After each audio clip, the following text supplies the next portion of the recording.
Goya Sharis, good evening. Welcome. Omonika, Merry Christmas. Welcome.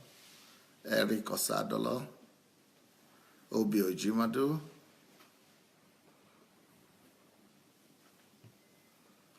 Omonike. Oluwa Toyin Bidemi. Anne-Marie. Daniel Asenga. Eric Lindu. Olamide. Welcome, everyone. Elizabeth, Ali. Welcome, welcome.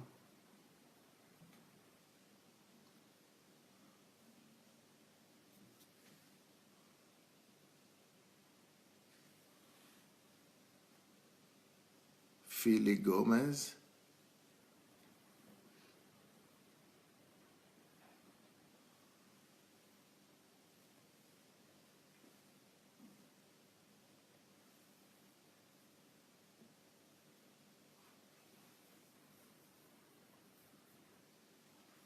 Julie Denton, Izkiel Lema, Jeffrey Orogo, Kennedy Festus. As you are coming in, let's go ahead and quickly share the link, if you don't mind. Let's go ahead and share the link to this program. It's going to be an exciting time. Like yesterday was very surprising. It went very well. And some of you are very grateful this morning. You are coming with all sorts of gratitude and comments. That was very impressive. And but the interesting thing is that this has become, yesterday's program has become the most successful program since I started doing this program altogether. So we were 7,000 yesterday when it finished. By evening, it was, I think, 14,000 or so. And then by this morning, it was 26,000. Now, it's over 40,000 views. It's even bigger than HMT. It's even bigger than HMT forward, because you see all that. You have to go on the same line. Just don't make all that noise. So it's now bigger than HMT views. This is the biggest view ever on my daily broadcast. So it means that you people are really anxious to hear the children, to hear Pastor Sunday's family. I thought it was only Pastor Bosse you wanted to hear before, because all of you have been asking for Pastor Bosse to come on. But I see that you are also excited about the whole family in general. Well, here we are. We're going to have a busy and engaging program today. We're going to have an engaging program today. So please go ahead and share the link to this program as fast as possible. Let's go ahead and share the link. And we'll be ready to start immediately, because the faster the better. Then we could get as many questions in as possible. So if you have some questions, get your questions ready, and then we'll be ready to throw those questions to the kids. So how are you, kids? Hey, good evening, all. We're doing great, thank you. Yeah, how are you today, Perez? Oh, I'm doing wonderful. A Merry Christmas to you all. It was a wonderful church service that we attended. Lots of good prayers, lots of good sermons, and lots of celebrations. It was just wonderful to see all the community come together to celebrate the birth of Jesus. And we're just so lucky that it fell on a Sunday. And we're just grateful that all of this was able to happen. And so we're just glad that we were able to have such a good day that it was able to come on a Sunday. And we wish you a Merry Christmas as well. Okay. Zoe?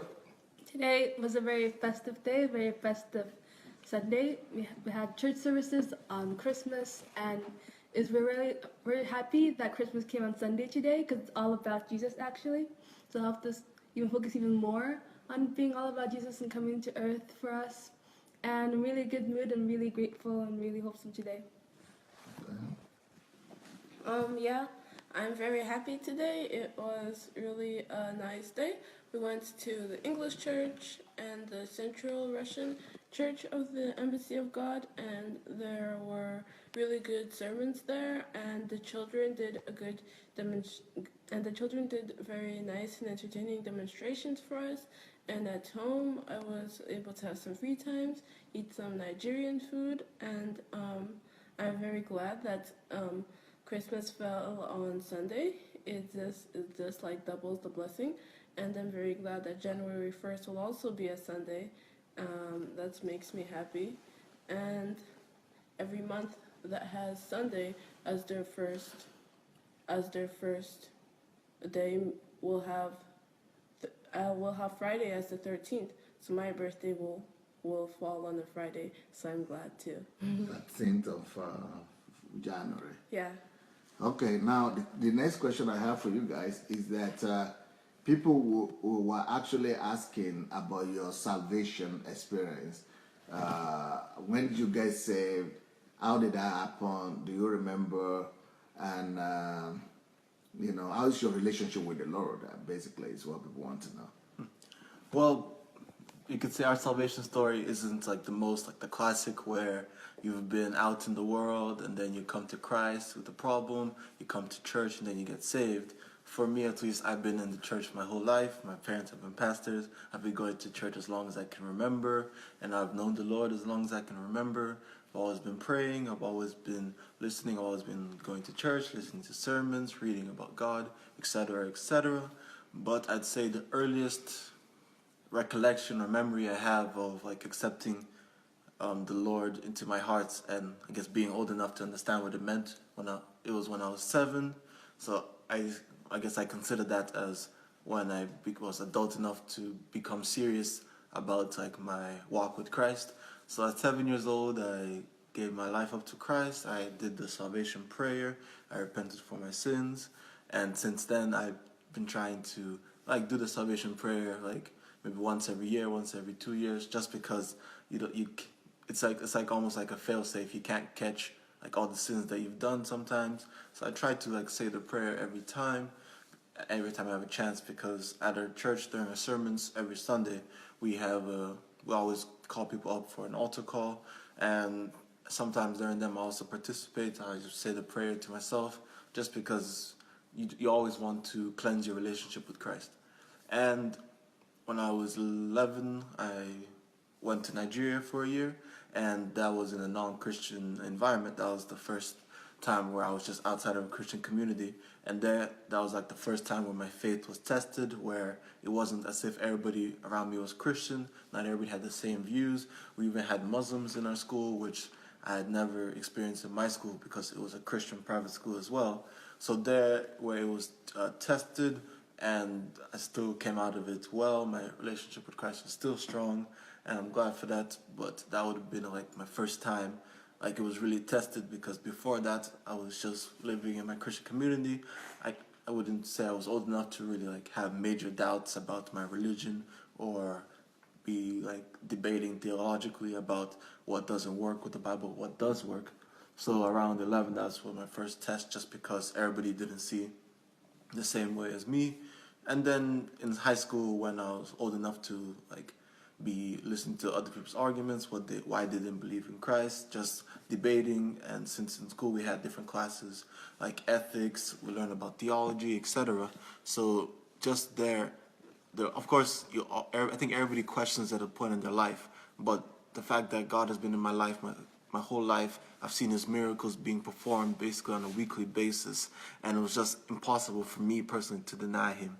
So even though you have those questions that cross your mind, but I never had any serious doubts that I was not a Christian, and I didn't go through any phase where I'm like, I'm not a Christian. Even if I was thinking that I'm weak with the Lord, like I'm not hearing Him as much as I did, I still believed in Him. I always had my faith in Him. So yeah, I didn't have like a dramatic experience with the Lord where my whole life changed overnight. I've been with Him since the beginning, and it's still a process, but it's still going well. Okay. I remember, obviously, I was raised in a Christian home, And I remember reading the Bible with my family ever since I was young. But I remember I used to pray every evening, asking God to forgive my sins for the fear of going to hell. Because I was thinking about, I never know when I might die, and I never wanted to go to hell. So that was my main thing, of praying so I wouldn't go to hell. But then when I was in middle school, 6th grade, and I was 11 years old, I came across a gospel singer, and she was gifted with an incredible voice at a very young age, and I was inspired by her. And I went to her website, and it was about and they had this trial about they want to know God and about salvation, and I took it just to check with myself if I really was a Christian, because I really wanted to know God and to be moved by God, and I wanted to feel God's power and presence in my life. So I went and I took the lesson on the website, and I think that was the day, and that was the time that I really personally gave my life to Christ and I received salvation, because they had step by step and they explained things to me that I didn't understand before.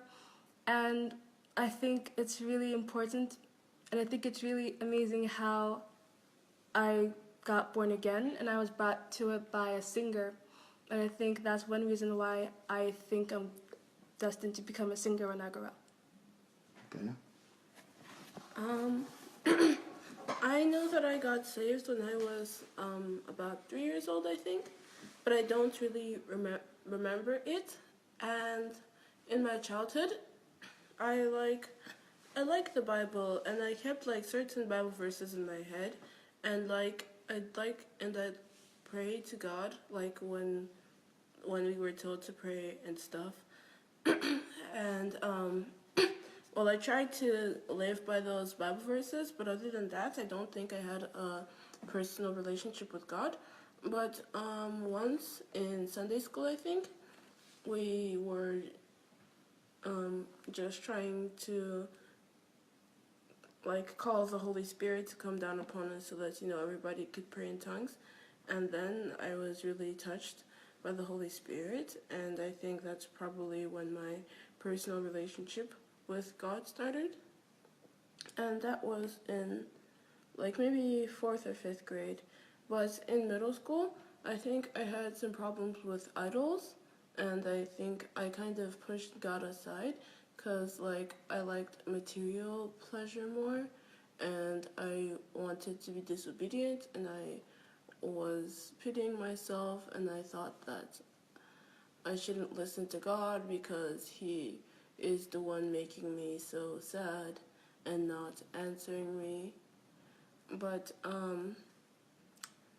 well, my parents helped me get through that, and I started studying the Bible a lot, sometimes for school, but also because I started reading it more, and I think that's helped me to understand God more and get closer to Him.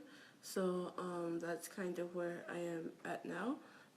I'm trying to get closer to Him primarily by studying His Word, and I talk to Him a lot over the course of the day, and I can really see how He works in my life. Of course, there's been miracles, before I was born, I had a tumor in my brain, and yet I was born completely healthy. And about how when I went to Nigeria for the first time, I was bitten by mosquitoes on every part of my body, it seemed. But I was and it was unbearable, but that pain receded really quickly, and by the time I came home to Ukraine, I was all healthy. And even in my daily life, if I feel super exhausted after school, and I don't even have to ask God for it, but sometimes it just happens that our extracurricular activities are canceled or something, or just somehow get more time on the assignment that was due the next day. And ever since I was younger, I had wished to get closer to my classmates, because I kind of thought a little bit differently from them, and God really did help me with that. So I am really grateful to God, and I really love Him, and I want to get closer to Him. Okay. Another question that is here is mainly for Perez, but from Perez to everybody else, I guess. It says, hello, Perez. A few questions for all the kids. For Perez, first of all, how has your worldview changed since you left home, if at all? Then second question, which could be for everybody, how do you ensure that you are not following the crowd, but you stay in your school or anywhere else, or in the city or in the country or in the world? But how do you stay focused on the values and worldview and the things that you have been taught and you know? That is it's connected to that question. Now, as the older you get, the more you are faced with different temptations and challenges outside the four walls of your home. So how do you, stay focused and with God and with your values? Then the next question is, what's your purpose in life, and how do you know? Do you already know that, and how did you find out? So I moved out of my home and started university in July. So I've been at university for about 6 months now. And I'd say my worldview hasn't fully changed. I have met a lot of new people, like a lot of people of different religions that I hadn't met before because I lived in, you could say, a small, closed community. But being in university in a school that attracts lots of international students, I have encountered lots of different religions, also different people. However, it hasn't really changed my stance on anything. You could say my worldview has expanded, but my faith and my religion has still stayed the same. If anything, it even got more secure, just seeing like the values and principles of people of my religion and people of other religions. But like my worldview itself, you could just say I got more knowledge. It's always good to know more and more, even if it's about different religions. And it's always good to know how to back up your religion with facts. So I think my worldview has expanded, but definitely hasn't changed for the worse. And the second question, which is for all of us, which is how do we remain focused on the values? Well, it's just that I think just from our point of view, it just seems like the best step, the most logical step, where we've already seen the fruits of our parents' labor, people who live by these principles 24/7. And we see people, for example, that come to our church who don't live by these principles. We see where they end up, and we see would we rather want to be like our parents, or would we rather be like homeless, living on the streets, living day to day? So it's almost it's a very simple answer for us, and especially since we've been grown up to it, that how you grew up, it really affects your character, really affects how you think, your mentality. And the way we were taught very well, very thoroughly, and we just understand that the values that we taught, we wouldn't be taught in any other place. It's not as if you're going to university to learn how to act well or how to remain disciplined. You learn specific things about your career in your university. So all these things that we learned at home is things that we understand we won't learn in any other place. So we focused on these things more rather than the other things. And these values and principles is why and how we were made different from the crowd. Because the crowd, they aren't taught these values and principles from a young age. We're always being told, since I'm always being told by members of the church who are a bit older than me, maybe 50, 60, they'll be saying, wow, if I knew what you knew at your age, I would have been much greater at where I am. And seeing people at that age still performing such extraordinary feats at their age just because they're trying to make up for lost time, it's also a good motivation for me, because I now have an extra 20, 30 years ahead of them to still be doing well. So the fact that just the way we can't be like other people just because we know more, almost. We know how to act. We have great examples in front of us, and we see how it works for sure. And even if it's not the simplest road, as Robert Frost said, I took the road less traveled, which is the harder road, but it still led to a better destination. I think the last question was like, what's your purpose? Or, right? Yeah, when did you discover? So I'm currently When and how it is. I'm currently studying law in my university. So you may assume that I already want to be a lawyer. That is correct. I decided I wanted to become a lawyer when I was 11 or 12. It was during my year in boarding school in Nigeria.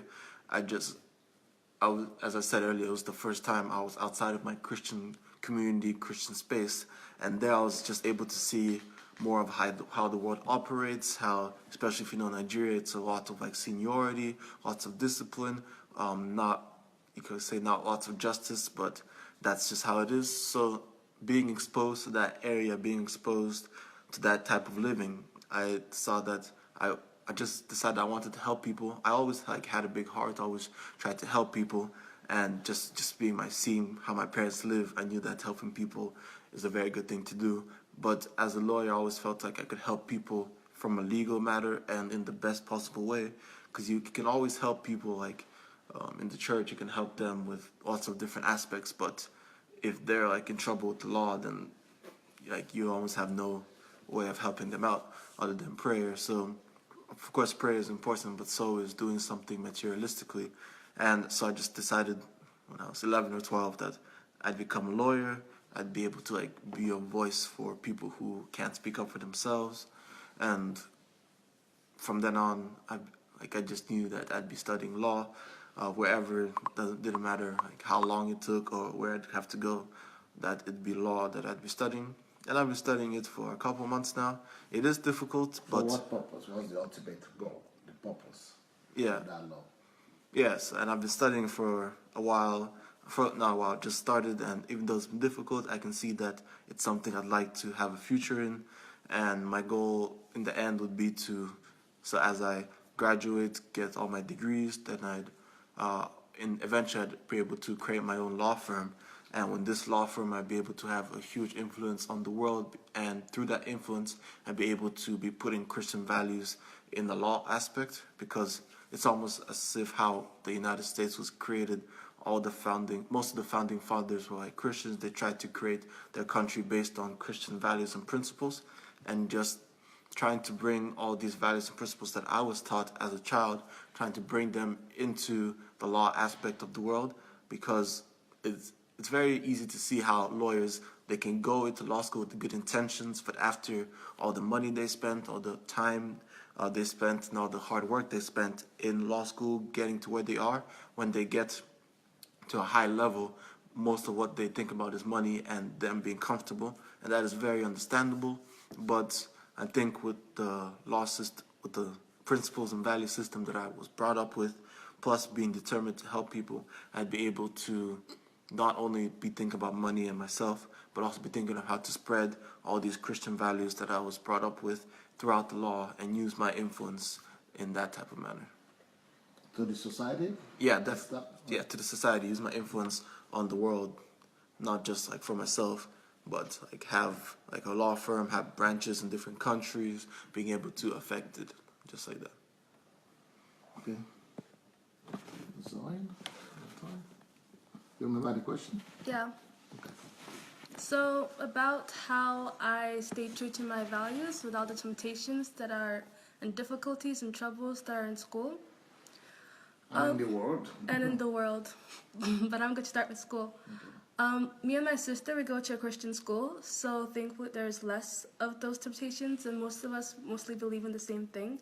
It's a small school, it's a private school, school for missionary mostly. And if there are things that I and a person disagree about, that I don't believe in, and another person wants to talk about it and wants me to partake, I reject their invitation and I don't do what they want me to do.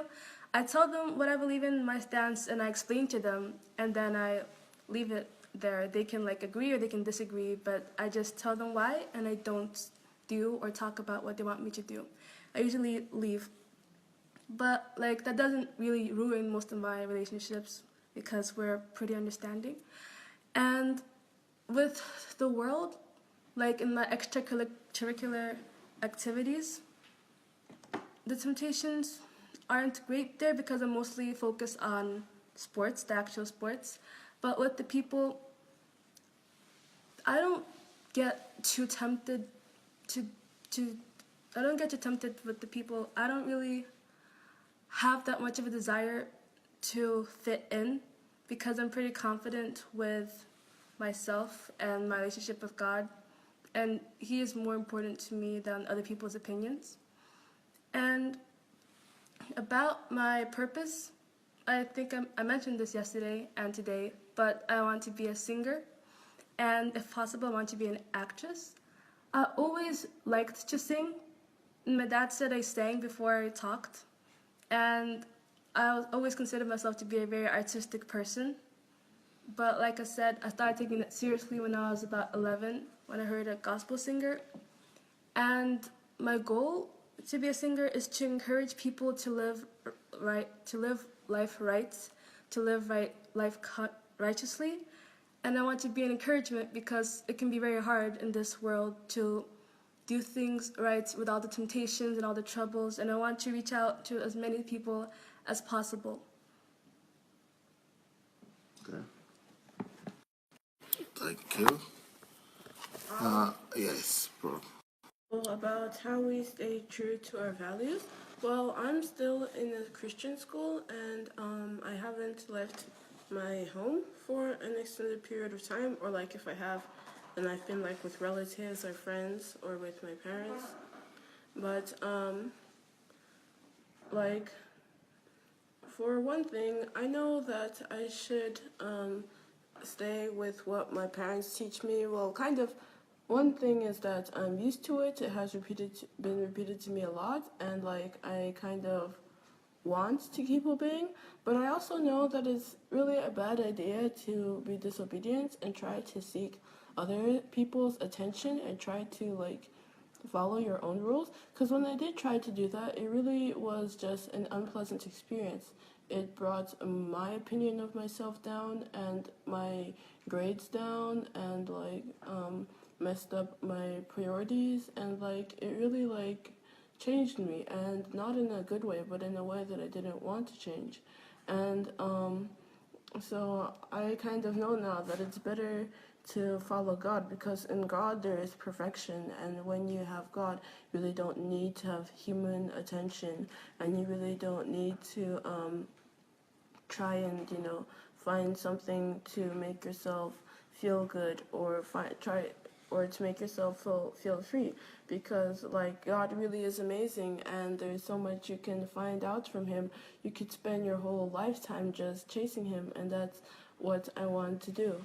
But even in this year, like even though like I'm generally trying to get closer to God, and I'm really intensely feeling that my parents know best, even in this year, like this is like maybe the first year that I started like actually questioning myself about my beliefs and what I've been taught. And part of that is because I'm interested in politics. I'm interested in law. Well, I mean, not laws, but like opinions, and I like arguing. And the world has many different opposing views than Christianity does. And for like this whole year, I was wondering like about, for example, this country's government and other countries' governments, like what have they done wrong, what have they done right, and like how should I regard my government. Like I know that our government is the most corrupt in Europe, but like still you should like follow the law of the land you're living in, and you should bless your leaders, even though like here it's really, really popular to curse your leaders and to make fun of them. And also there's how I should regard my country, because like for a long time I've really felt positively about Ukraine. I like thought it was the #1 country, and like I knew that like for like it wasn't like the best standards for living, but I really liked it. But like in the world, I met with many opposing views, and I was just trying to find like what is the right stance, because like most people like will say, of course you have to be proud of your country, but then there's some people that will associate patriotism directly with fascism, or else they'll ask, well, you can be a patriot, but what is there to be patriotic about? And for a long time I was thinking about it, like maybe if it was a sin to think so highly of your country, or if you needed specific reasons to. And so yeah, that was something I thought about, and also about how, for example, homosexuality is a big issue between religious people and non-religious people, and like the world is, and that's a really hot topic right now. So I had to determine my personal stance on that, and I had to like answer all the questions that would always come up, and like especially because I tended to like read and watch like informatory sources that were more from the world's point of view. I became like really confused on those points. So like sometimes I do find myself like siding with the world, even though like it might be contradictory to the scriptures. But like recently I started listening more. I started, just thinking of listening to my parents and all of that, and I started studying the Bible more, and then I kind of saw I saw things that resonated with me, and I saw that like I really didn't need to follow the world, because the world is the world, but I am a child of Christ, and my job is to make his will be known and to spread his message. And I think that each person should have their own personal relationship with God. They should come to know him in his own way, but like I don't have to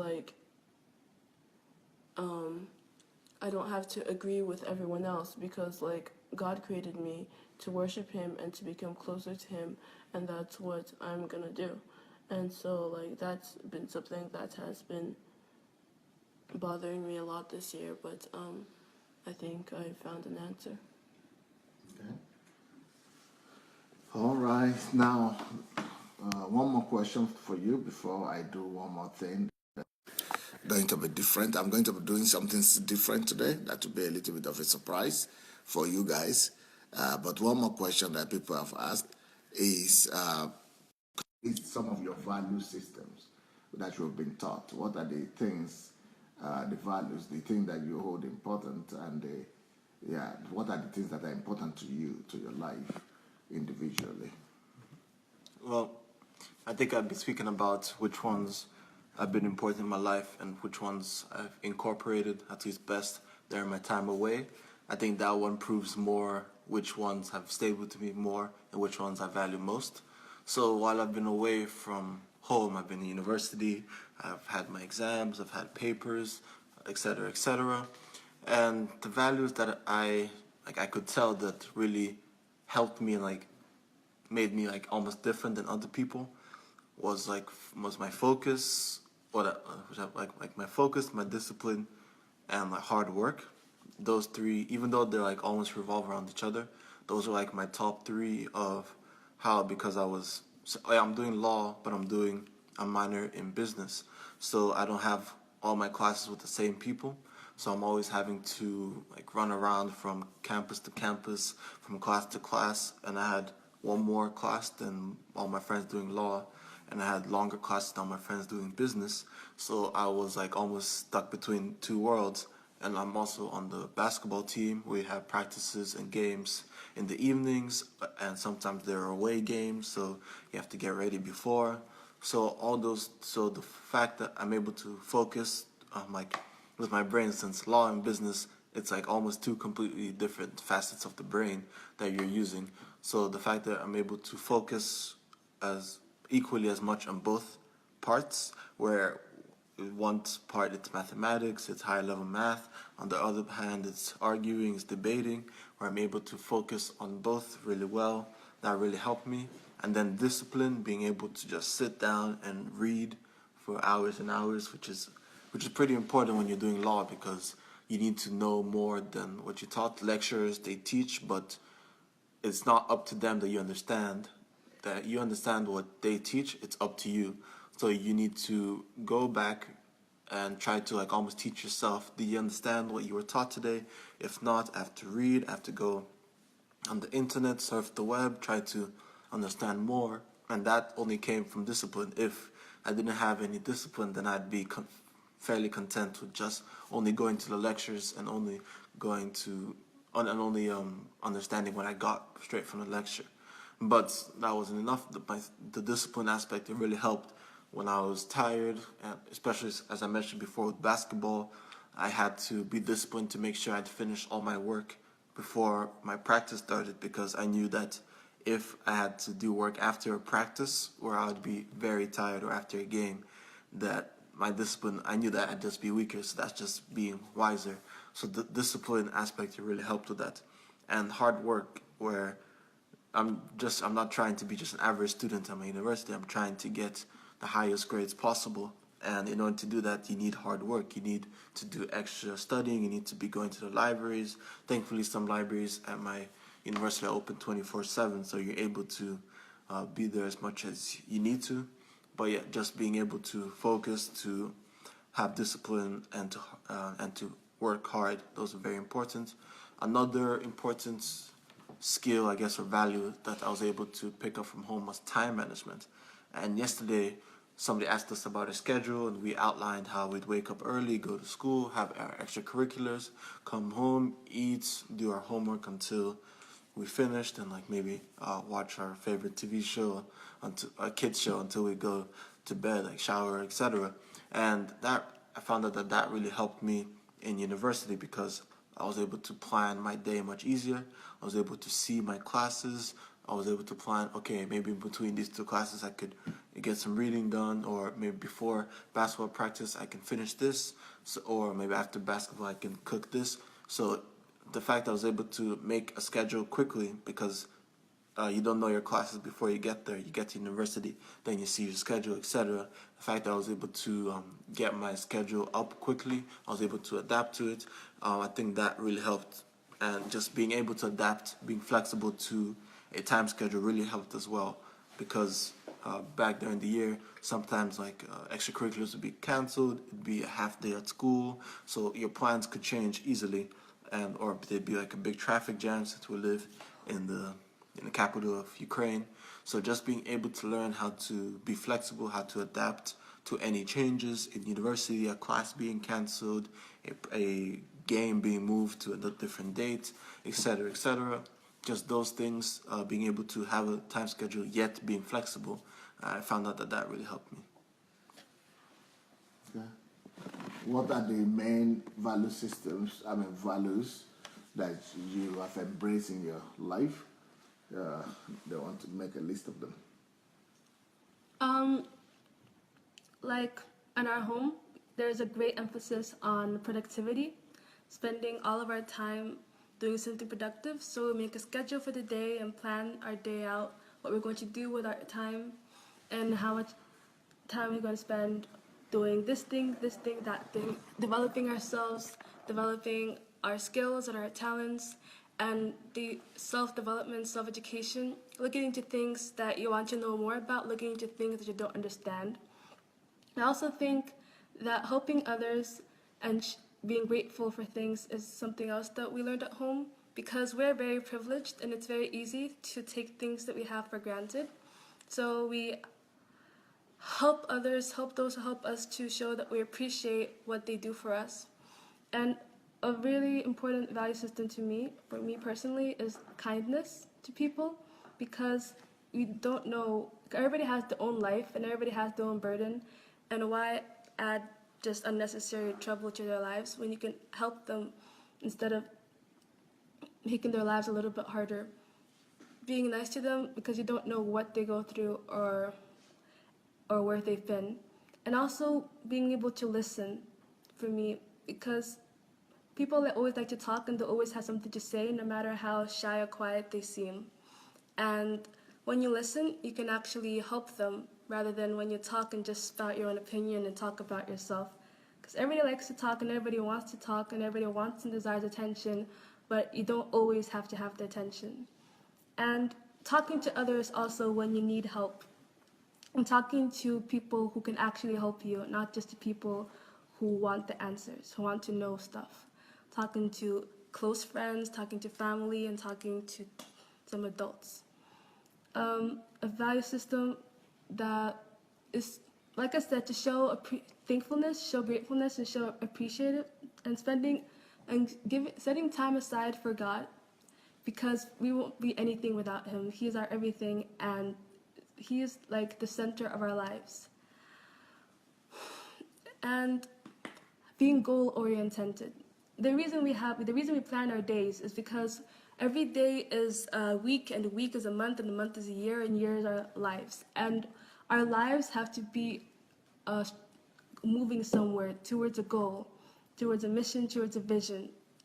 And so, life is time. Time is life, and every second of our lives is already being gone. So everything that we do, every time we're alive, we have to be moving towards something, a goal. And God gave us a purpose. God gave us a mission. So we have to try to find out what it is as soon as possible, and then make tiny goals, make steps towards that big mission, the big goal, so we can get there at a reasonably, with a good amount of, make reasonable goals to get to the impossible, and God will help us along the way.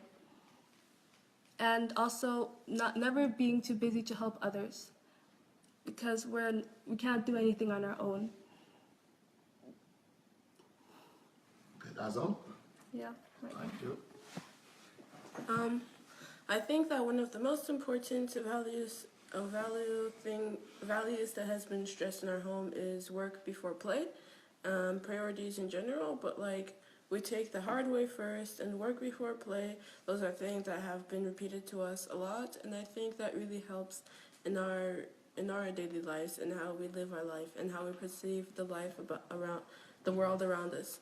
Also, we've been taught to self-educate ourselves when we have free time, to not just like squander it, but to like find things that you haven't necessarily been taught. Like, even if you if you were taught something in school, then you should like look up more about it and like become a master of it. And especially if you don't understand something, then you should work like 2 times as hard on it until you like understand it better than everything else that you learned. And that's something that we've been told to do a lot, and to work on our skills, but not only like the talents that we have innately or the things we have a passion for, but to learn new skills too, like learning languages and learning music and like physical strength, training yourself. Those are also things that have been encouraged. Also, we've been told to like selflessness also, because it's just like really easy to be selfish, but like if you pity yourself, then that can just be a very dangerous thing. You can waste so much time pitying yourself, and you can like drive yourself into failure. You can literally cause your own failure just because you're pitying yourself so much, and you won't get up and face forward. And like, we've also been taught that, of course, though our main goal is success, failure is inevitable. And in fact, we should be happy for failure, because failure is the mother of success. And just like, how can you even have success without failure? I mean, you just have to look at all the great people in this world, to Thomas Edison and Bill Gates. Thomas Edison and Bill Gates, and all the great people in this world, to see that, of course, they had to fail a lot, but look where they got. Even in the Bible, you can see that Joseph, he was sold as a slave to Egypt, and yet he became the second in command there. He became a great person. And even David, he was just a shepherd boy. Nobody respected him, but he became one of the greatest kings of Jerusalem. So you should know that even... Yeah, and something that we're also taught is that problems are a blessing from the Lord. They're a blessing in the package, because if we didn't have problems, there would be so many things we didn't have today. Like, because people needed faster transportation, that's why we have cars and trains and all of these more advanced things. And so we shouldn't hide from problems. We should solve them. And that's especially true because we're Christians. Like, we are called to be the heads and not the tails, the leaders. And what are leaders expected to do? Of course, they're expected to solve problems. So if there's a problem somewhere, of course, we have to get involved in that. We shouldn't shy away from problems because we have God on our side. And what is a little earthly problem when we have the Almighty God on our side? Of course, there'll be problems, and God told us that there'd be problems. But he said in just the first chapter, the first verse of James, that it is trials and tribulations that make perseverance, that bring up steadfastness in the person. So we should be expecting them, and we should be happy for them because we are followers of Christ. And yeah, that's something that we've been taught. And also to ask questions, to ask yourself questions, like to not let yourself be idle, not to let your brain be idle, but to always be thinking about what can I do for God today, what haven't I done today, how is the situation that I'm in, or what can I do to come closer to my purpose or to my goal today. We're always taught to ask questions and to find out more. And of course, about goals, we always are taught to set goals, to look for our purpose, and to always try to do everything to work towards God, to work towards your goals, and to work towards your short-term goals and your long-term goals. And of course, organization is stress, just like Perez said, time management. Of course, I have problems with time management and organization, but our parents really do help us with that. And I think that I still am bad at writing schedules to the very minute, but by writing things down in the order that I should do them, it's really helped me keep my focus. And focus is another thing that has been stressed, to not to let your head be over the place, but to be focused, to be concentrated on what you're doing. That is one of the most important things in success. You need 100% concentration, and to not like my father said in Russian, that one moment the person is here, but the other moment he's somewhere else. And what if daydreaming? Yeah, what if that would happen in real life? That you were just sitting somewhere doing your work, and suddenly you just started thinking about something else, and you literally just disappeared.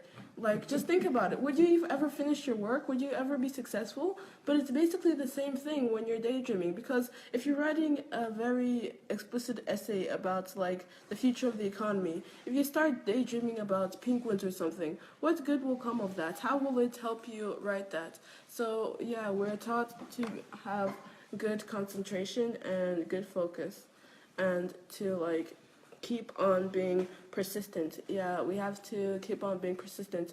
And our father and our mother are great examples of that, because they came from humble origins, but it was really just their hard work, their desire to get closer to God, but also their desire to achieve their goals that brought them to the place that they are now.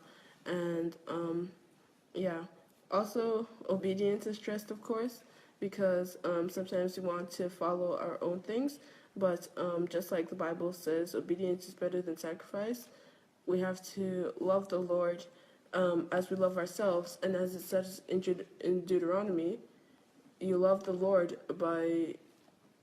with wholehearted devotions, with all your mind, with all your soul, and all your strength. So the word listen in Hebrew implies a response. That means that when it says in the Bible, hear what the Lord says, listen to his law, that means obey his law. So obedience is really important. And one other thing, I think he started stressing it more when we were adolescent, and we were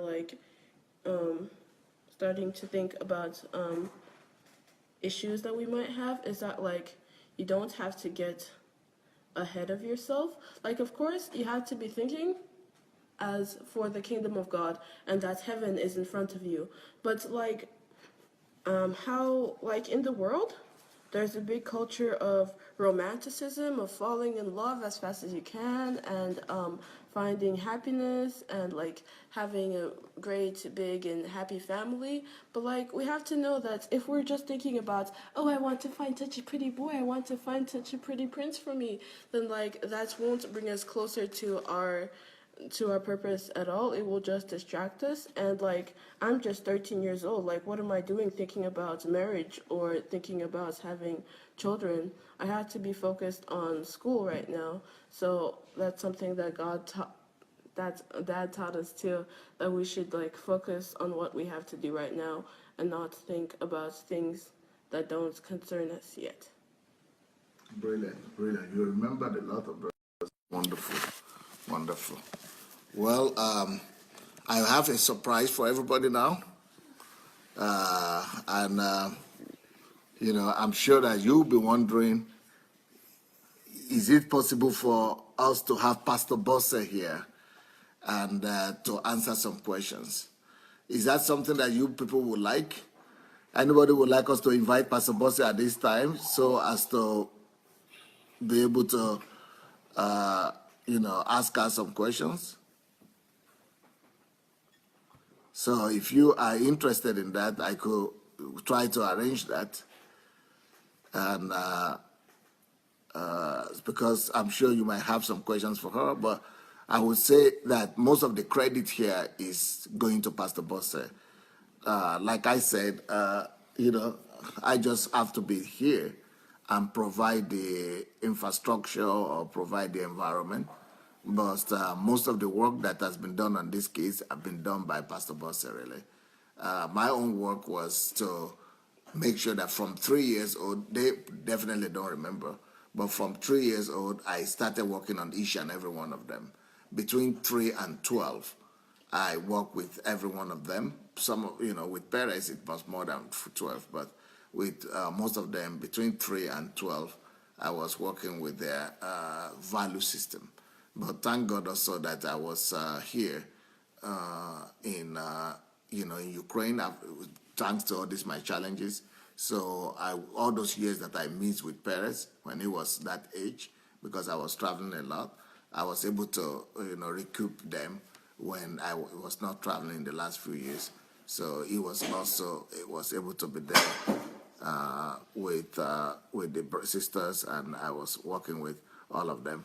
But Pastor Bosse is the one that has been constant and stable, and she's the one that has been there all the time. So I think she will have some practical aspect and some practical wisdom and experience to share with all of you on how she has succeeded in raising up such godly kids. And also, many of you have been begging me to bring her up and to ask her some questions, and to to just bring her up to answer questions and to be here with me in the program. And because she's always very busy. In fact, today I was even myself hesitant about calling her because she's been busy in the church for the Christmas, and she's pastoring 2 churches on Sunday. So, but since today is the last day we're having with the kids, I think it would just be a great pleasure for all of you to hear from her as well. So what is it that makes Pastor Bosse tick and the family tick? So let me see. Now here is my princess. That's Pastor Bosse right there. Hello, princess. Hello. Yes, welcome. Thank you. We're here with people from different countries, definitely, and all these people have been waiting to see you.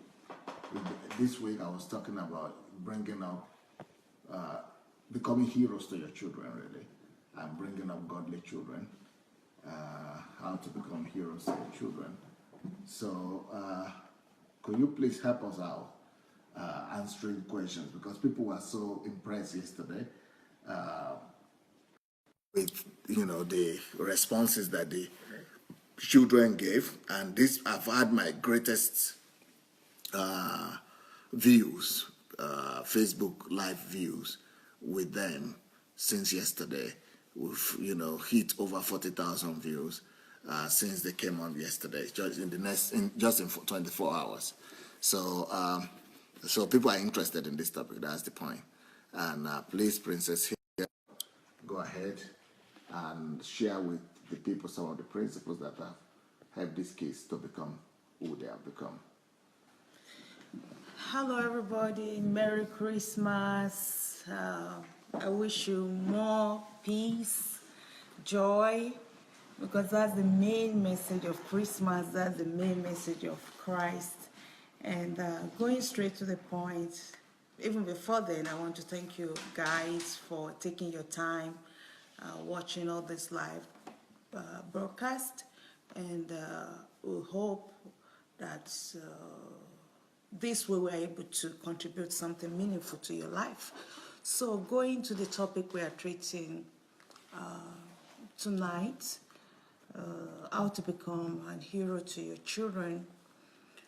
I think the first thing, of course, we are talking in the concept of the Christian faith, Christian worldview. So I would say the first thing is having faith in God, because we know without faith it is impossible to please God. Without faith it is impossible to do what God asks us to do. I say faith because it's a very big thing, a very, very big thing to bring a child to this world. It's a very big thing. From one side, God, on his side, decides if a child will be born or not. You know, some people have a desire to have children, but God is not giving them. Some people are like infertile, they cannot conceive a child, and even some, after conceiving, they are unable, to carry through the pregnancy. So there are a lot of what I would call abortion, but not the really abortion we know. A lot of things that will not make a seed get born, a child get born. So after passing through all those phases and still bringing a child to this world, I personally believe it's a very huge responsibility bringing somebody to this world after the Lord has allowed it. So the understanding of that responsibility, I think, plays a great role in how the relationship is built between a parent and a child. So the first principle would be understanding the great responsibility, and not just the responsibility of feeding, clothing, which also are not a small thing, but they are not the real things. So the responsibility of bringing a life, a child to this world. And also, I think the second thing I will call it a trust from God. Just like I said, not everybody willing is able to bring a child to this world. So if you're able to bring one, if you're able to bring two, or if you're able to bring three, like we have to see it as a trust that must be valued. We shouldn't take that for granted. And if somebody, and in this case, say God, has trusted us with children, then we have to work hard, we have to be focused, we have to do everything in our ability to get it done. The third thing, which I think it's not new, is that bringing up a child is building a relationship. And my husband has a book that is called, I think, Marriage is Hard. Yeah. Successful marriage takes work. Thank you, Pearl. Successful marriage takes work. So, child raising actually is about relationship. It's about creating and building a relationship with your child. So, and that relationship takes work. It's hard. Sometimes sleepless night, a lot of surprises, a lot of shame come with it.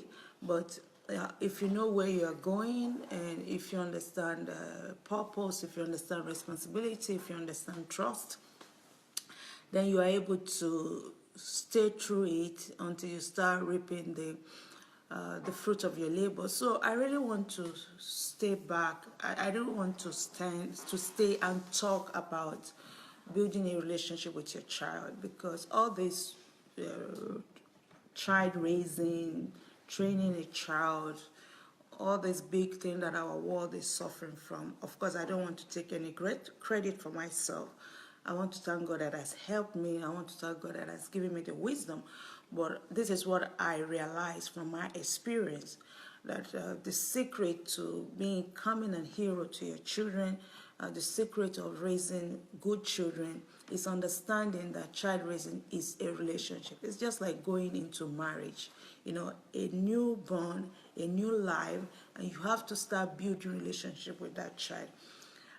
Which on the other side, which is I can call it the next principle, but really they are connected. You can call understanding. There is this saying that everybody wants to love and wants to be loved. So if any child finds understanding, then you are able to create something. You are able to create a system, you are able to build a system, you are able to build a home. Most of the problems we have in our relationships, and now when we are talking about children, is because we are not able to understand them. We are not able to build that relationship. Everybody is speaking his own language. Everybody is standing on their own rights, and nobody is taking time to build a relationship.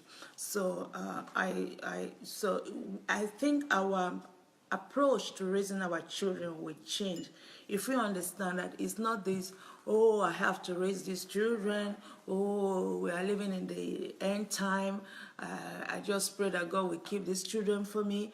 But if we understand that it's a relationship, it's a two-road way, you have a part to play and the children also have a part to play, and actually you have more part to play, because like in the case of marriage, it's like two grown-ups come together to build a relationship, and they almost have equal rights. But when it comes to raising children, a lot falls on the parent, because I mean the child is just a newborn. Most of the responsibility on the children, and when children are small, they so much believe in their parents, they look up to them, they imitate them. The parent forms the whole life, and they are ready, they are willing to do everything for the children. I think most of you will remember how your children, when they were very small, even while in the cradle, won't want you to leave the room, while they will cry when you are leaving the room. And after some times, when they are able to crawl or they are able to start walking and you need to go out, you will see them not very happy when you are going out, and they even cry when you go out. And when you come back, they're so happy to see you, because I mean you are everything, that you are their life. You feed them, you clothe them, they know your voice, they know you are the only thing they had. And if we are able to create a good relationship with that level of trust at that time, it really be a smooth relationship. So I'm really stressing the point that we have to change our view of how we look at raising our children. We have to understand it. We have to build a relationship based on, of course, trust, based on example, based on understanding, and if we're able to do that, because there is law, life is predictable. If you do things right, you get the right result. Of course, again, I'm emphasizing the sovereignty of God, praying and asking God to help you, because it's not by might, it's not by power, it's by the Spirit of the Lord. But all things being equal, after giving the honor that is due to God, there are still some skills we need to apply, and that is building relationship. And every child is a human being like you, growing up to realize, to identify himself, and at a point in time that small child will grow up to be you. So putting your child in your place, or wearing the shoes of your child, like we say, putting yourself in the shoes helps you to understand that every child deserves respect, every child deserves understanding, and it's not too early to start showing them love, to start showing them that they matter, to start telling them about their uniqueness, never looking down on them, never seeing them as like they don't understand, because even science taught us that, when they are small, their brain develops so fast, the cells divide so fast, and most of whom they become, actually, they get it at that tender age. So if a parent has a good understanding, that time is also a very good time of pumping a lot of good stuff, a lot of good values into the children. So still on this topic of building a relationship, for example, when Perez was growing up, I came across just one time, maybe another teaching or another book I read, that the most important need for a man is respect. And then I had a child, maybe about 8 years old. Perez was 8. And I thought about it. The most important thing for a man is respect. So I started, I changed my attitude towards Perez. I mean, I don't know if I was good before then, but I became more consciously respectful to Perez. So I started, I pay attention to how I approach him. Like, I was brought up in Africa, and in Africa, we have this superiority mentality that, your parents, not that they can really call you anyhow, but they can say, do this for me, without the please, without could you, would you. And I was brought up in that culture where nobody, when my parents would want me to do something, nobody asked me, can you, are you available? Are you free? I mean, it's like, they say it and you run to do it. But when I understood that men need respect, and I'm raising a man in my house, although it was 7 or 8, but just like I said, it's a human being. So I started treating Perez more respectfully. Before, it was go and do this, and I expected him just to leave anything he was doing and go and do it, because I'm a parent, I'm a mother. I carried him in my belly for 9 months. I've cleaned all his pools, I fed him, I didn't sleep for many nights. So, but then when I understood that you have to be respectful, so instead of giving those commands, giving those orders, as young as 8, 9, I changed my attitude to Perez, and that helped a lot. And of course, it didn't end only on Perez, though the most important need for ladies is love, understanding. But since I started with Perez, it just passed down the line. I try to be more respectful. I won't say 100%, because it was also a transition for me with the other girls. So that's just with the other girls. So that's just an example of what I'm trying to say, that if we approach child raising as building a relationship, and as adults we understand the importance, the values, the challenges of building a relationship. So if we also approach child raising that way, I think it will give us a lot of results. It will bring a lot of ease, and our children will enjoy us more, and they will have more good memories of who we have, because the home is God's system of raising godly children, not the street, not other people. And God has given the parents a very valuable place in the children's life at a younger age. So we have to maximize that, because the older they get, the less grip we have on them. When my children were younger, I almost knew everything about them. But now I can't boast of that. They have their own life. There are things I don't know about them now. So that time we were their world. We have to show them example. We have to maximize that process, because after sometimes it won't be like that again. Thank you. Another question here for you is, there are actually 3 questions. One question says that, how do you balance your schedule, your busy schedule with parenting? How did you balance that? The second question is, how do you reprimand or punish, or your children when they do something that you don't like? Punishment. So one is schedule, punishment, and the other one is advice to single parents or single. Okay. I would say, I thank God that things happen in stages in my life.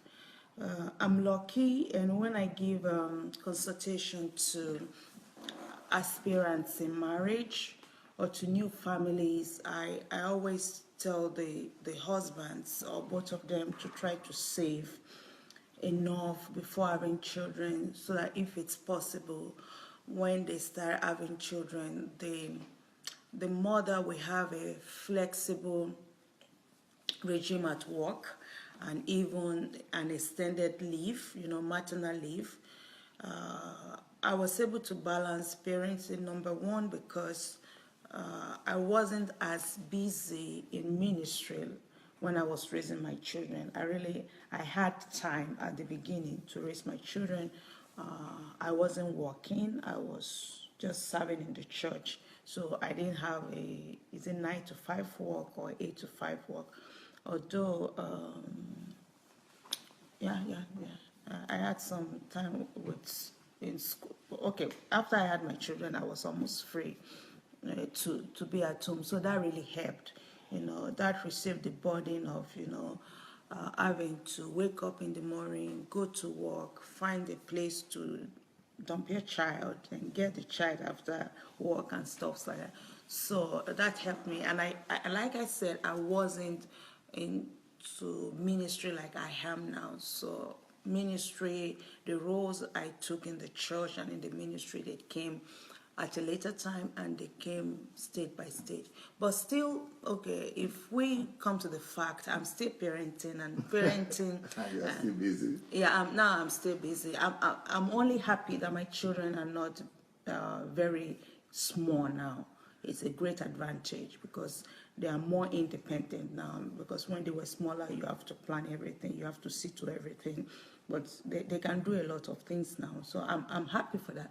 But still, I take parenting as, and I have to go back on this to the role of women and to the role of mothers. Yes, we are living in a free world. Women are free to be anything they want to be. But a woman in family must know that one of her primary roles is to raise. If she, like I said, if you brought a life to this world, it's your responsibility, And we know that women are more responsible with children than some men. Some men find it easy to leave home, to leave their children, but it's very hard. Yeah, some women, they do it due to different situations, different understanding, but mostly a mother will not leave his child or our child or her children. So it's still the basic responsibility of a mother to cater for the children, to raise the children, to take care of the children, and we shouldn't see that as a low duty, like housewife. I also don't believe in just being an housewife, but I mean, you can, housewives are different from housewives. You can develop yourself while being an housewife. So I just wanted to stretch that point, that we must see it as a calling, as one of our calling, because that calling of, being a mother, raising children, and investing in them, these days they are being underlooked. And I think that is creating problem for us, and that is not allowing us to conveniently, invest in our children, invest in relationship, talking to them, building relationship. Like, for example, my children, they know that they have my priority, and I can cancel any meeting for their sake if it is necessary. That one they know, and when they come to me, they ask me, am I busy? So I tell them no. I mean, I can talk to you now or after 5 minutes. They know that I will always create that time for them. I mean, if they are sick and there's nobody to leave them with, I mean, I can cancel any meeting for that. So I really want to encourage women to have this balance, and I think the balance start in the head when we are able again to love being a mother, to love raising our children, to see it as an heavenly calling, as a glorious calling. Of course, we can do more than that, and a lot of women are doing more than that, and I'm doing more than that. But doing other things shouldn't overshadow and underrate, giving prophets to the word, giving priests to the word, raising the next generation. The men, they have their own part in raising children, but I mean, the woman, for some reason, God has given a lot in that part to children. So still on the topic of how do I balance, I just put it as part of my schedule. You have to do different things in life. You have to brush your teeth, you have to eat, you have to do shopping. So parenting is just one of the things I have to do. So I just put them in my plans. I mean, in my plans, my children, all the things I have to do. So, I mean, if you know that you have to do something, then you put it in your schedule and you balance it off. Another thing that is very, very important, very, very important for busy women, for working women, is leveraging, I mean, getting helpers, getting assistance. The sources I have with my children, I owe it to a lot of people, and my children know that. When they grew up, I told them who helped me with them when they were small. I had people, of course, mainly women, ladies. I had elderly women that helped me, younger women that helped me, like babysitting and just helping with different things in the house. And they know some of them. We are still in touch with some of them. We are grateful to some of them. So working women, busy women, they need what I would call partnership with less busy women, or what we call nannies these days. It's okay to have a nanny. Of course, you also have to get the best nanny. It's not very easy to get a good nanny, but you can train your nannies. I had to train my nannies. I had to organize them. I had to manage them. It was also new for me at the beginning, but then after some time, I also had to adjust to that. But having a nanny doesn't mean you just put all the responsibility on the nanny. You still have to check. You still have to have the checklist. You still have to. It's like just having an older child. Monitoring your children. You are still responsible. So having help. Looking at parenting as management, as something you have to do, and you want to be successful in it, really helps me. Also, I don't know, I collaborate with the children. I bring the children into the system. Perez was very helpful when he was, because he's the first child, so I'm able to give him responsibility. Often I will tell him, do this for your sisters, wash your sister. Then Zoe, I said, take care of Pearl. So, as soon as they are able to help me, as soon as they are able to take responsibilities, I brought them into the system, and we all did it together, because it's something of interest to all of them. I won't be carrying all the burdens forever, and I also have to train them for their future life. So if a man must do what he must do, right? So a woman must do what she must do. A woman must take care of her children, and I must use everything I have, my mental ability, my environmental ability, my physical ability, everything. When I know it's my responsibility, I'm a responsible person, so I get that balance. I won't say it's easy, but it's much more easier now. Children have different stages. We went through different things, but I think I'm getting closer to the time when I'm reaping the fruits of my labor from this kids. So it's getting better now. So that is about balancing parenting and doing other activities I have to do. I hope I I was helpful in answering that question. The second question of reprimanding, disciplining children. Well, yeah, I had to do that a lot. First, because that was how I was raised. That was what I knew. Of course, in the concept of Christian worldview, I mean, having children really helped me. When we have our children, it's like we are helping them. It's like the children depend on you.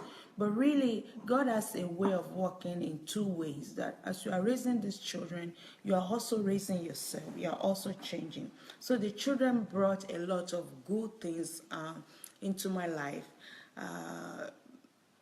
When I started punishing them, I was punishing them in anger. But after some times, working on myself, reading a lot of books, I understand that no, you don't need to punish them because you are angry. You don't need to punish them because they are not doing what you expect them to do. You have to punish them in a way that the punishment will work. Because when we punish our kids in anger, or when we punish our kids out of frustration, or because we are angry at their dad, there are a lot of things children go through. The punishment really doesn't work because the only thing we're able to pass across is the anger. So the anger continued. So yeah, I had to spank them. I had to put them in the corner. They had to kneel down. They got grounded. They got talked to, and each one of them took it differently. Like when I talk Ashley to Zoe, that was the worst thing in her life. She just doesn't like that Ash talk. But when I talk to Perez, it's like, okay. Maybe it's because it's a boy and it's not as emotional. So different child reacted differently to different disciplinary measures. But I believe in disciplining them, and it brought its kind of result. I personally, now that I'm older, I think it's somehow possible to raise a child without punishing them. Or let's say it this way, if I had to live my life again with these kids, I think I would, like spanking, I think I will spank them less now. But also it depends on the age. When they were smaller, of course, the only thing they understood was spanking. But I think I could have reduced the number of spankings if I had the understanding I have now. Just like I said, it's building relationship. And if you're able to build relationship, if you're able to understand where your children are, where you are, then I think that would have been less spanking. But just like I said, I grew together with the children, and they brought a lot of things. They brought a lot of things into my life. But I believe in punishment. God punishes us, but I believe in punishment in love. I believe in punishment with understanding. So, lately, those years back, when I had to punish them, it came to a point I didn't even have pleasure in punishing them. I just punished them because I know it's like God will punish me if I don't punish them. Or it's like they won't get the values if I don't punish them. So, it became so irritative to me punishing them, but I knew I had to do what I had to do. But before I punish them, I always ask them, do you know why I have to punish you? They will say yes. And I will ask them, have I warned you enough? They will say, sometimes, how many times did I warn you? 3 times, 5 times. So it's good. It's just to punish you. They will say yes. So by the time you go through that process, they are learning their lesson. I'm also learning my lesson. Of course, I still have to punish them. Of course, at that point, I didn't want to punish anybody, but I still have to do what I needed to do. So it was a process. But I personally believe in punishing, but the more understanding, the more developed we are, I think the less we'll have to do spanking. We'll find alternative means of discipline our children. But discipline, based, of course, is inevitable. It has to be done. Okay, that's the second question, and we have the third question on. Yeah, before the third question, I would like to tell the people who are watching to be free to share the video you are free to share the video. If you look under the video now, you will see the share button. So feel free to go and press the share button. When you press the share button, then you get a copy. It comes to your timeline. You'll be able to watch it later on. And you'll be able to send it or share it with your friends. So go ahead and press the share button. The last question, Princess. Actually, there are two last questions. Not the last question, but the two questions that I have here is number one, advice to single parents. Okay. And number two, how is it being married to someone like Pastor Sunday, who is a revolutionary, always looking for problems to resolve and getting into troubles in the country? So how is it being a woman and being married to a man that is always getting into trouble, looking for problems, challenging with government, lawsuit, court cases, and things like that? That's what they are. Okay, so advices to single women. And they were also asking if you have books in English for women or for ladies, or for parents. Okay. So advices to single parents. Well, at different points, time in my parenting, I myself felt like a single parent because my husband wasn't always available, was not always there for me. So I felt as a single parent. So especially when traveling. So I mean, to single parents, I think it's even easier. I mean, in that sense, because you know that you don't have an husband. Because when we have an husband, we seems to be demanding because we are two. We have sayings like, "I didn't bring this child to this world alone." I mean, it took two persons to bring this child to this world. So sometimes I'm just saying this to comfort the single woman. It's not that I'm anti-marriage or something like that. But sometimes it's even better to know you are single. There's nobody to hang the responsibility on. You know you are in it alone. Yeah, there's nobody to blame. You are not expecting help from anybody. You have yourself, and if you are a Christian, you have yourself and you have God. And I mean, to become a single woman, I mean, it's very easy. I mean, you can be a widow. I mean, your husband may die. It's not just because of divorce. Different things can happen, or maybe your husband is handicapped. I mean, many things can happen that will make you to almost be the only one, you know, responsible for raising your children. And one thing that bothers single parents is the other part, the other influence that the other sex normally needs to bring into the relationship. For example, we know in raising a child, we know that the male figure brings instability to the relationship, while the female brings care, kindness, the hard part of life, and where the male brings a kind of being straight, being stable, and focusing. But I mean, but really, there are differences between the male figure and the female figure, but that doesn't mean actually God created the two different sexes, and marriage is primarily between a man and a woman, so that we will learn from one another. So when we say that the man is responsible for stability and other things, that doesn't mean a woman cannot give it. So my advice for single women is this: learn the basic psychological difference between a male and a female. Scan yourself to know your strong point and your weak point, and then start studying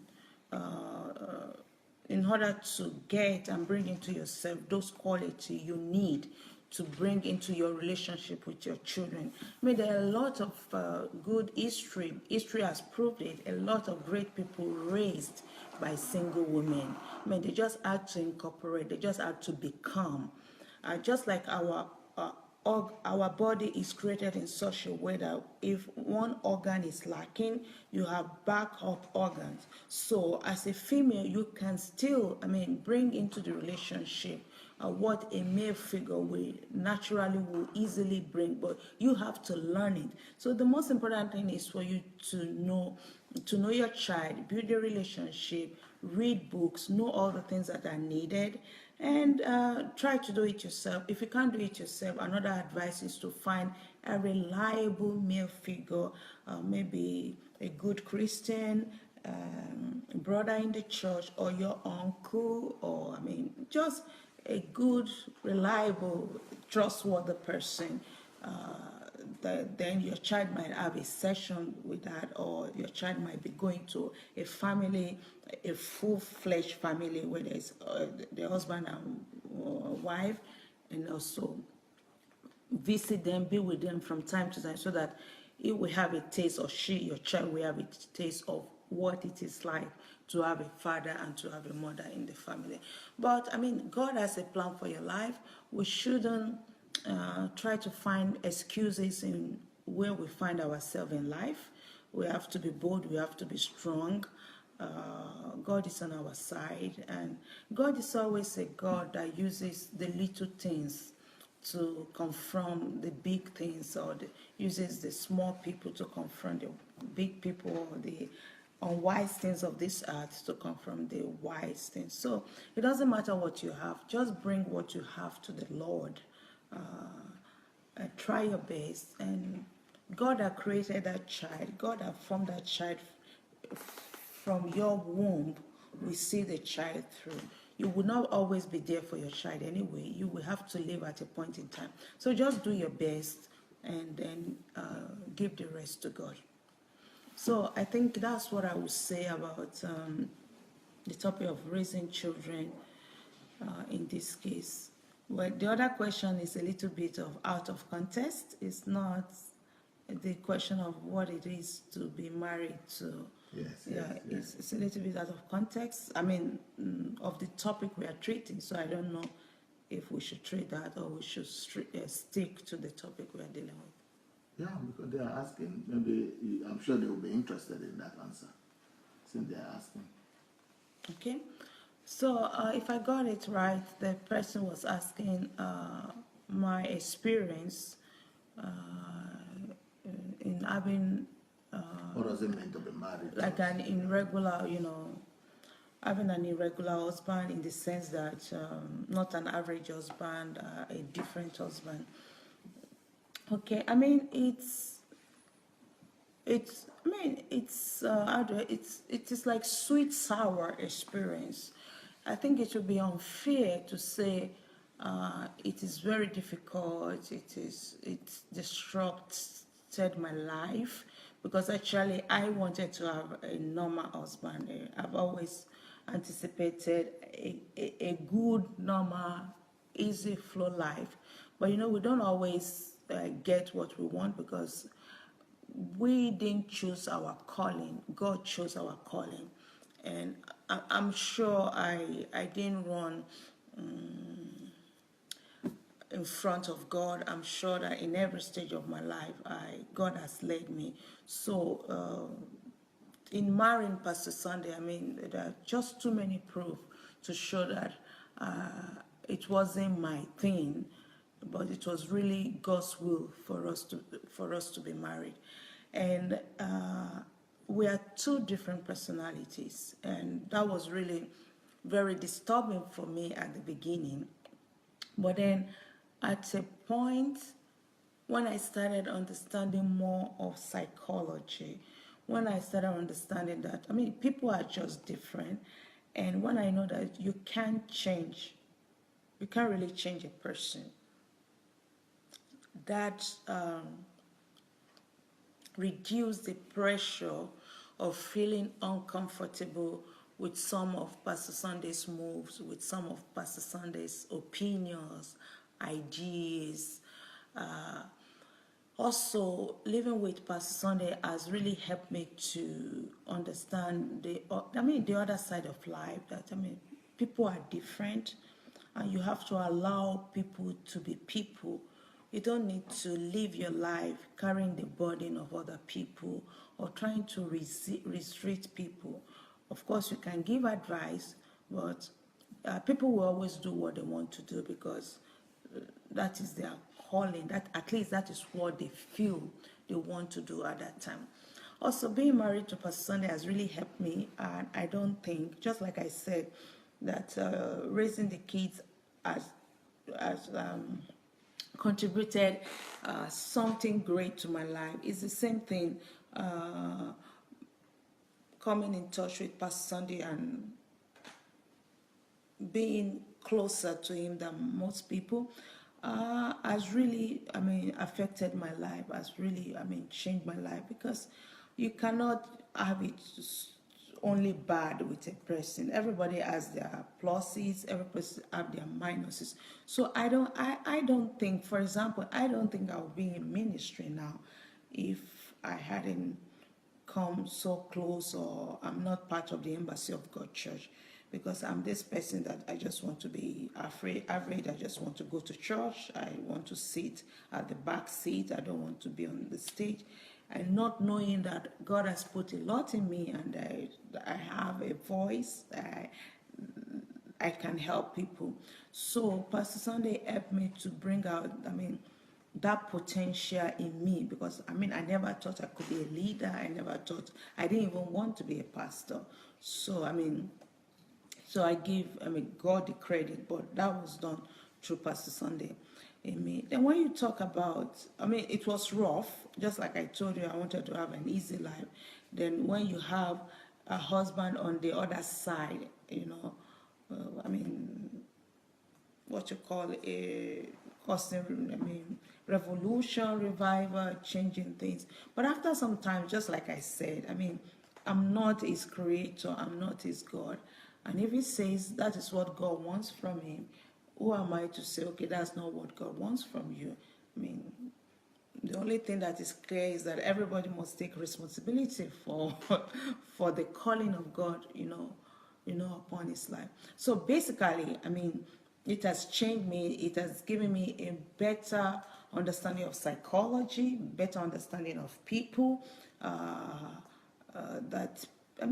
People, especially developed people or Christians, they do things because of some inner processes, something going in them, and you can't always interfere with that thing that is going inside.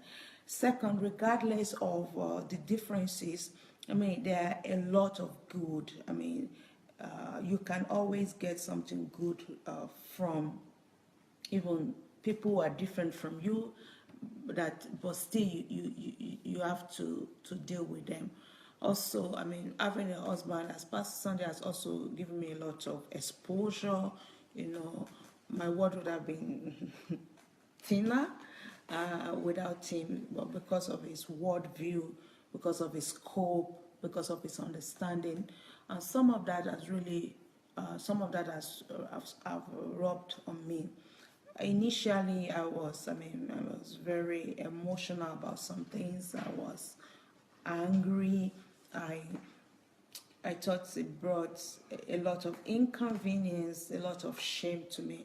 But the more I grow in God and I understand, my life is not dependent on what my husband is doing or what my husband is not doing. I have a God, and this marriage relationship is just something to fulfill God's purpose on this earth. So I shouldn't take it too far, as if my whole life depends on it. So when I understand that I'm a personality, I'm a person, I'm not an attachment. Pastor Sunday was not there when I was born. Many years he was also not there. There has been a God that has always been with me even before I met Pastor Sunday. And there will be a God that will be with me after meeting Pastor Sunday. So living with Pastor Sunday has helped me to meet myself, to have a better understanding with God. And this philosophy has really eased things out in our relationship. And now we've come to the point that we allow ourselves to be who we want to be. in the concept of Christian worldview. So we give freedom to God. Now we are two leaders living together, and under normal circumstances, it should be catastrophic for two leaders to live together. But because of all the things we have gone through, a lot of talk, a lot of experiences, time has proved some things. So, I mean, the secret is, allow me to be me, and I allow him to be himself in the concept of Christian worldview. That's what I would say. And the question about if I have books in English, I have only one book that is ready in English. Unfortunately, I'm more focused on the Russian world at this time. Pastor is more focused on the English world. So I think with time, I will have more of my books translated into English language. I have about 10 books now, but like I said, for now, I'm like more concentrated on the Russian world. But I'll try and start a project and gradually move into the English-speaking world. Is that all? Well, if I can try to look at questions here. I hope whoever asked those questions got your answers. How far? The children are still here, by the way. Okay, well, let me see the time. Ooh, yeah. Let's go back to the kids, I guess, and find out what they would like to say to us. We'll come back to Pastor Bosse, but let's ask the kids what they would like to say to us in conclusion. Perez, are you ready? Always ready. Okay. Well, once again, it is Christmas, and just want to reflect on how the day has gone, that what we've learned today, about all the lessons that me and my sisters and both my parents have spread today. Just hope that you all take everything that we learned and everything that you've received at your churches. We just hope that you will appreciate it all and take it to your lives. And just remember that all this, that we are a very unique family, but it did not come easy. We all had to work individually on everything, on our relationship with Christ. And just remember that that is the priority overall. It's always important to be focused, to be kind, to be disciplined. But you can only become that strong with Christ. If you try to do it on your own, you will fail and you will just be in pain. But with Christ, even though you go through challenges, He will be there to help you go through them. So I just want, even though we've talked a lot, at least the children, we've talked a lot, not mentioning a relationship with God in every turn, but I just wanted to emphasize that He has been there with us at every turn and every decision that we've made. And just pray that you will also understand that you understand that that is the number one in our lives, that without Him we would have been nowhere. So just conclude, Merry Christmas, and I hope this has been impactful for you. Okay. Thank you. Zoe? Like, where we are now, what our parents did for us, and how we got to this place from Nigeria to Ukraine, and how we got to live in this blessed and privileged house, and we're so blessed to have parents that have so much wisdom to pass down to us. We didn't start here. We all had a beginning, and we weren't where we are now. And we all had to take steps, and we didn't get to where we are without hard work and without faith and trust in God. And I'd like to encourage all of you to always try to better yourselves, to always try to improve yourselves, to work towards the future, work towards your dreams, work towards who you want to be and what you want to be, and always look up and face God, because He's leading you and He's guiding you, and He has your hands and your future and your destiny and everything that you hold dear in His hands. And you have Him on your side, and that is a great force to have on your side. So always look up, and always, no matter what you do, put Him first and seek Him, and then He'll provide all things, as long as you seek Him first. Thank you. Okay, so the topic for the last week has been about parenting, but I'm not a parent, so I think I can talk to the children out there. That is to like try and understand your parents, because like it seems that they do lots of things that are unreasonable, and maybe they don't understand some things about us, but like I think that they really do know best, and as you grow up, you'll come to understand that more and more. Because when we're younger, we do not understand at all what it's like to pay all the bills and to take care of more than one child and to just do all these things. We can only see what they do to us. But like as you grow up, you'll understand that your parents are really just like miracle workers in your life, and it's better to realize that when you're younger, and not when you've left the house and lost so many of the privileges that you have.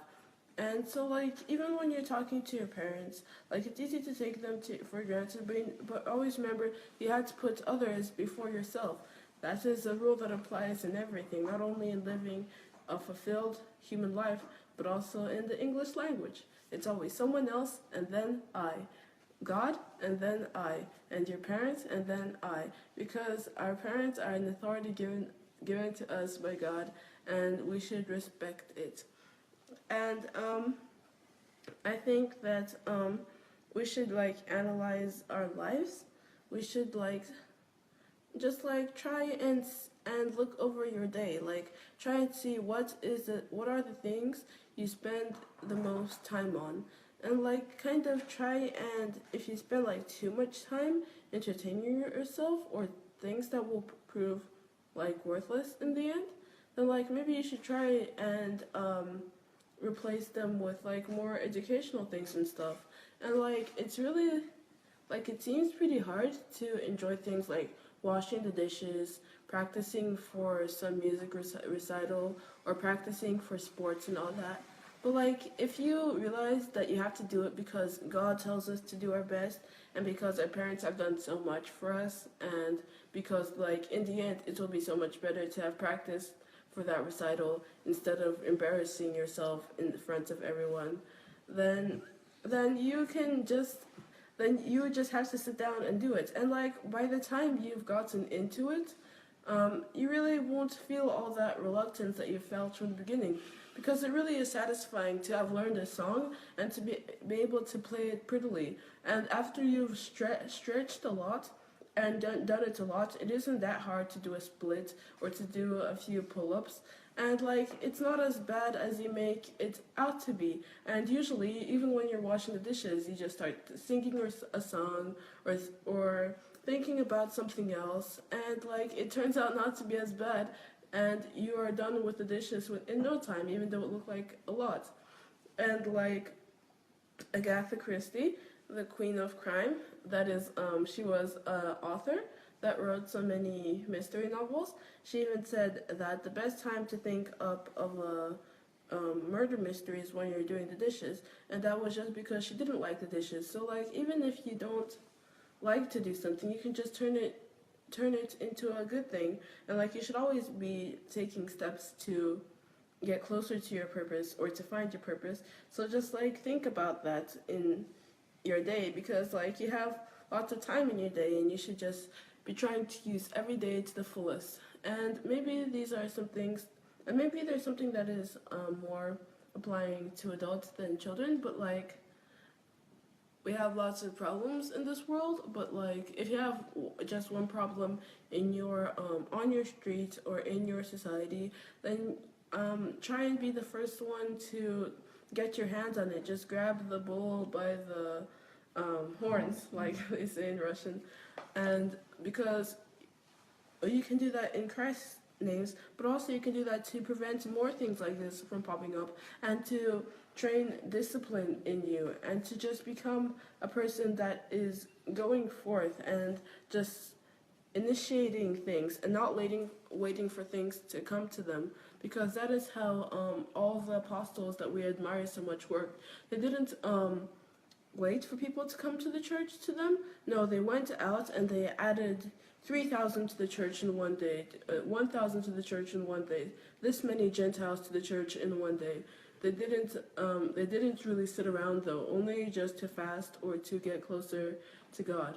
And for children, sometimes it's frustrating because like I have lots of thoughts and there's lots of things I'd like to do, but it feels like you have to be an adult to like change so many things that you think are wrong. Like you can study it now, but in the end, you really have to go to college and all those years before you can actually do all the big things that everybody dreams of. But still, for example, one thing that seems easier than it actually is a problem that we have here, and that is ourselves, because character is what becomes your destiny. So you have to like start working upon your character now, because if you don't, then you won't even be able to achieve those big things that you're dreaming of. And it's really hard to actually change yourself, because like you want to do something, and if you want to do something, what will force you to change yourself from the person that wants to do those sinful things or things that will waste your time? So like you should try and overcome that first. But if you are able to overcome that, then first of all you are a hero, because like I'm not like really good at changing myself, and I tend to think of myself first and foremost. And yeah, but like if you're able to overcome yourself, then like it will really help you in life. It will help you to achieve your purposes and your goals, and it will help you to help others, of course, because it says in the Bible to love others as you love yourself. And if you've overcome yourself, which is just like the flesh, which is the cause of all of our sins, which is what Satan targets the most, you'll be able to do so many other things. It's like, do your best, don't give up. There'll always be trials in life, but of course there will be a calm after the storm. Even if it feels so horrible now, feelings are just fleeting things. What you feel like, if you've fallen down and your hand hurts, that's also just a fleeting thing. And you have to just remember, if nothing else, then in heaven, we will be rewarded for what we did. So thinking that, no, I really don't want to practice for this, I want to pleasure myself right now, just think that all those like entertaining shows that you've watched, in the end, what has it given you? When you get to heaven, like what will you have achieved? Like you could have spent your whole life watching so many entertaining things, and you're always so entertained, but when you die you'll have nothing. But if you're practicing and stuff, and if you're working hard, and you're able to bless the world, like God blessed us through your hard work, then when you get to heaven, you'll see it won't be empty. You'll get a reward. So yeah, try to be thinking about those things. And thank you very much for watching. Your questions were really good. They had me think about a lot of things, and I know that I have to still improve myself in a lot of places, so let's all do our best. Thank you. Thank you, bro. Thank you. Okay. Now, Pastor Bosse, what would you like to say in conclusion to all already been said today? Once again, I would like to wish you all a Merry Christmas. Christ is born, the King is born, the prophecy is fulfilled. And one of the reasons why we are here and we live the kind of life we live is because Christ is born. That is the conclusion of all the matters. And concerning the session we had about raising children, I hope I've been able to help with some of the wealth of my experience with raising 3 wonderful champions that God has given me. I enjoy each one of them. They are all different. I mean, we've gone through different seasons, but it's a joy to see them growing up and to see that God is alive, and I believe they will be able to pass on the seed, because somebody said your success in raising your children is not really in your children. You will decide if you are successful or not in how your grandchildren will be raised. So we still have a long way to go. So if they are able to pass this value down to their children, then I can call myself successful, we can call ourselves successful. So the work is still going on, but so far so good. I have wonderful relationship with these children. With the girls, we are becoming friends more each day, and even with Perez leaving the house. That has brought us closer. Uh, we seem to cherish each other better after, having the experience of living home. So I'm grateful to God. I think God has been gracious to me. God has been good to me. And one of my calling, which is raising godly children, is being fulfilled. So thank you for being with us tonight. May God bless your home, and may God transform your children. And God is not hypocritical. What he did for one, he can do for others. So God bless you. Enjoy the rest of your day. Huh? So, God bless you. Merry Christmas. Happy New Year's. We wish you a Merry Christmas. We wish you a Merry Christmas. We wish you a Merry Christmas and a Happy New Year. Good tidings we bring to you and your king. We wish you a Merry Christmas and a Happy New Year. Feliz Navidad. Feliz Navidad. Feliz Wait, I don't know the whole Navidad. lyrics though. You should. Feliz It's Spanish class. 3 years ago. Feliz Navidad. We wanna wish you a Merry Christmas. We wanna wish you a Merry Christmas. We wanna wish you a Merry Christmas from the bottom of our heart. We wanna wish you a Merry Christmas. We wanna wish you a Merry Christmas. We wanna wish you a Merry Christmas from the bottom of our heart. And Scene. On the first day of Christmas. no. I Okay, think just kidding. show's over. Jesus loves all. Peace on earth, goodwill to man. Stop. Show's over means stop singing. Okay then. okay. All right, guys. All right, everybody. Well, I hope that you people have shared the link to this message. Tomorrow is Monday, so I'm starting another series to prepare us for the new year. In Russian too, please. They want you to sing in that song in Russia too. I don't know, maybe about the new year or something. Not about Christmas. About No, you can sing that. Okay, sing.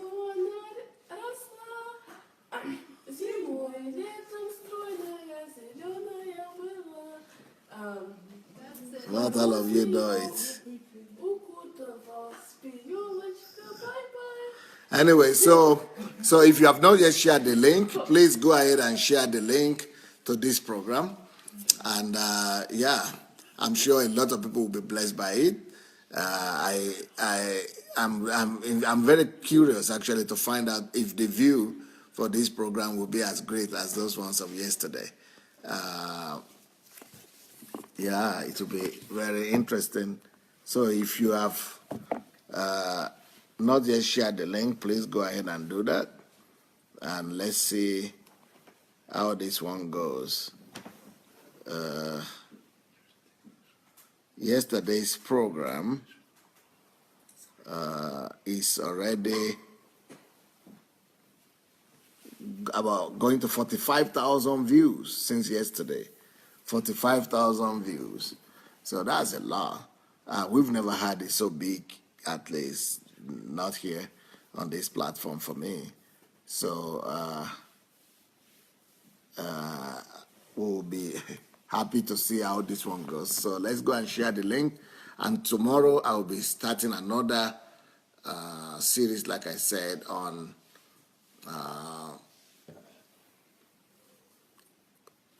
getting ready for the preparation for the new year. I think we just call it preparation for the new year. So I hope Deola Disu is here. Getting ready for the new year or preparation for the new year will be the topic for next week, because that is the topic that will lead us into the new year. So thank you, family. Thank you, all of you. I can't read the comments because that will take us for another hour. We're already here for 2 hours, actually. We're already here for 2 hours, so we had enough time. It's a great treat that Pastor Bose was with us. That was a special time, not expected, not you, at least you didn't expect it because we didn't announce it. So that was a little Christmas surprise for all of you. Hope you enjoyed it, and hope it was a good session. God bless you, everybody. Thank you, kids. Thank you, Pastor Bosse. And, they are saying maybe some of you will come back each one and give each one of you an hour each, so that you'll be able to, they will just listen to you one by one, everyone at a time. But so we'll see. When do you go to school? When do you go back to school? Maybe after New Year. It has to be after New Year. It has to be after New Year. Okay. Thank you so much, everyone. God bless. Bye.